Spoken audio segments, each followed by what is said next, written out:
I spent my childhood and adolescence in a small village near Munich, Bavaria. At home, my parents spoke and read books with me in Standard German. My parents believed that it was very crucial for me to grow up in a home with Standard German so that I would not experience any difficulties communicating in formal settings.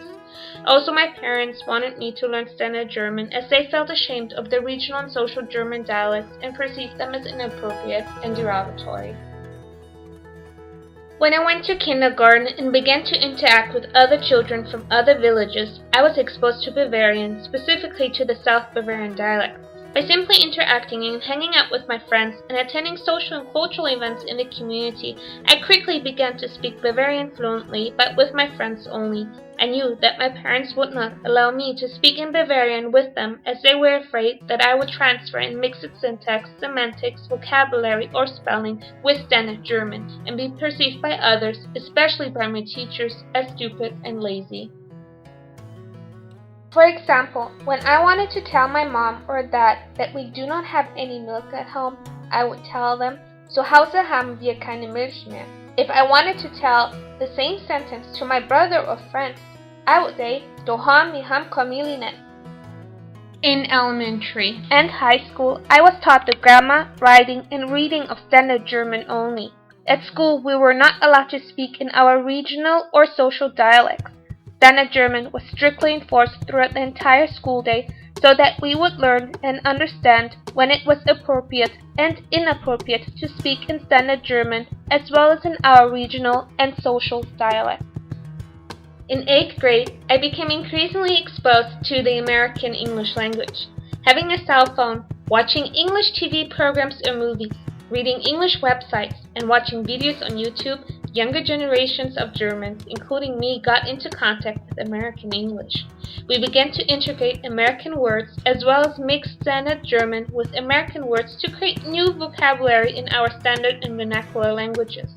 For example, I slowly began to use words such as cool, chill, dope, hi, and sorry. Also, I began to use mixed German-American words such as ausgeflippt, abchecken, or abhängen. Words that are not considered as correct by the older generations.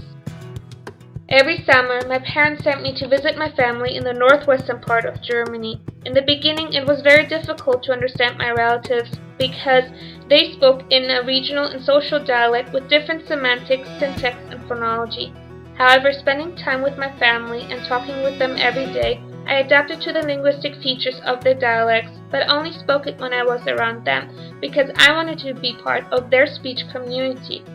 In my father's regional dialect, Plattdeutsch, you would hear me say phrases such as, "Willst du ne Dong?" "Et het wat gesagt?" When I was with my mother's family, I spoke Ruhrpottdeutsch, a social German dialect. Speaking my mother's dialect, you would often hear me say things, "Man, boah ey, wat hast du gesagt? Ey wat? Alles wird gut." In Germany, I also learned British English. In school, I only learned the vocabulary and grammar of the British English language through heavy language drills and memorization. My teachers hardly emphasized on the conversational skills because they thought it was more important to know the grammatical features of the language, and I hated it because English was boring and insignificant to me.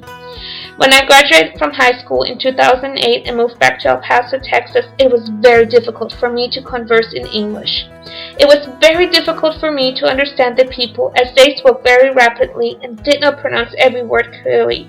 However, being fully immersed in an English-speaking environment at school, I observed my classmates and friends and quickly picked up words and adopted linguistic features that they used because I just wanted to sound like them. Similar to my friends and classmates, I began to say words very quickly and vaguely, such as wanna, gotta, gonna. Also, when I was hearing and seeing my friends and classmates use cussing words and words such as like, soda, dude, I wanted to use them and have these words become a part of my verbal repertoire. Despite living in Texas, it is very important for me to maintain my native language. To help me keep up with my standard and vernacular German, I read German online magazines, watch German TV shows and movies on the internet, or talk and text with my parents, brother, and friends over WhatsApp, iChat, or Skype. As I have become very fluent and proficient in two languages, German and English, I subconsciously code switch a lot with my family or friends from Germany. It often depends on the situational or metaphorical context. For example, in this text message, I did not know how to express myself in German to my brother, and I began to use English. However, once my meaning was established, I quickly switched back to German.